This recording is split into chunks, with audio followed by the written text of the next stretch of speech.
नमस्कार दोस्तों, एक बार मैं फिर से स्वागत करता हूं आप सभी लोगों का आपका अपने YouTube चैनल गुरुआ जीके में।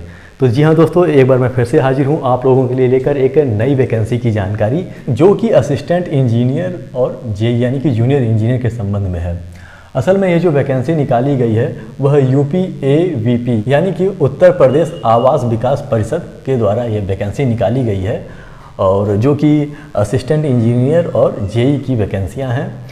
और सबसे पहले आगे बढ़ने से पहले मैं बता दूं कि यह कोई सरकारी नौकरी नहीं है। आप लोगों ये बात समझ लीजिएगा कि यह एक आउटसोर्सिंग की नौकरी है।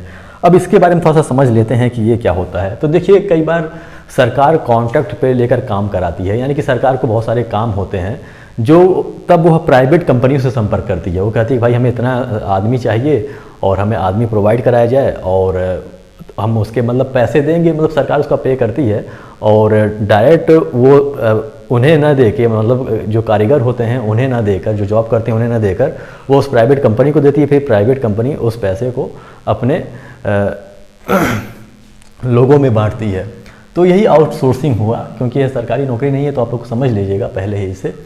तो इसका जो एप्लीकेशन बिगिन यानी कि प्रारंभ होने का जो डेट है वह 29/7 यानी कि 29 जुलाई 2022 है, और लास्ट डेट जो फॉर्म भरने का है वह 4 अगस्त 2022 है। तो बहुत अधिक समय नहीं है आप लोग के पास, 5-6 दिन का समय है। आप फॉर्म यदि भरना चाहते हैं तो भर दीजिएगा।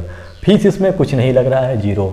तो जैसा कि मैंने बताया कि इसमें आउटसोर्सिंग है, तो आउटसोर्सिंग का मतलब आप लोग समझ ही गए होंगे। तो इसमें कोई मतलब ऐसा नहीं होता है कि आप लोग 60 साल तक नौकरी रहेगी, या फिर ऐसा कुछ मतलब सिक्योरिटी इसमें नहीं रहता है।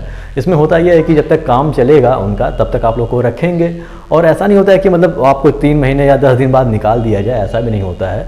उसमें भी सरकार ने जो नियम बनाए हैं उनके लिए, यानी कि आउटसोर्सिंग जो स्टाफ होते हैं उनके लिए जो नियम बनाए गए हैं वो भाई लागू होते हैं, उनके भी कुछ अपने अधिकार होते हैं। तो ऐसा नहीं है कि आपको कभी भी भगाया जा सकता है, काम चलता रहेगा। मान लीजिए एक जगह काम खत्म हो गया, दूसरी जगह काम फिर शुरू हो जाता है, तो वहाँ पे आप लोग को जाके काम करना होगा।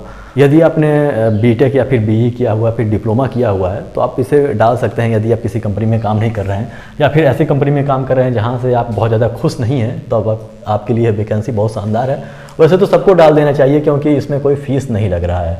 एज लिमिट की बात मैं करूँ तो इसमें 21 से 35 साल एज लिमिट मांगी गई, यानी कि 21 से 35 साल के बीच में यदि आप हैं तो आप इसे आराम से भर सकते हैं।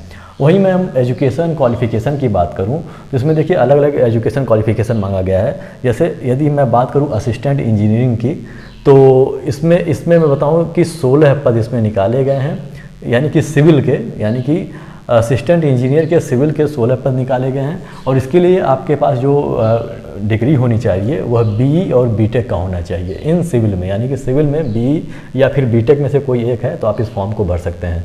वहीं मैं बात करूं असिस्टेंट इंजीनियर इलेक्ट्रिकल की, तो इसमें 4 पदें निकाली गई हैं, और इसके लिए आप लोग को BE या फिर BTech चाहिए इलेक्ट्रिकल से।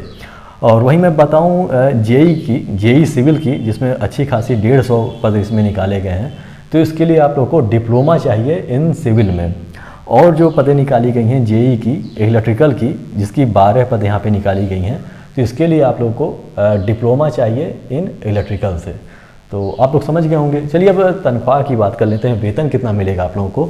तो यदि आपका सिलेक्शन एज असिस्टेंट इंजीनियर के रूप में होता है तो आपको 35,000 रुपये पर मंथ मिलेगा, और यदि आपका सिलेक्शन जेई के रूप में होता है तो 22,000 रुपये पर मंथ आप लोगों को सैलरी के रूप में मिलेगा।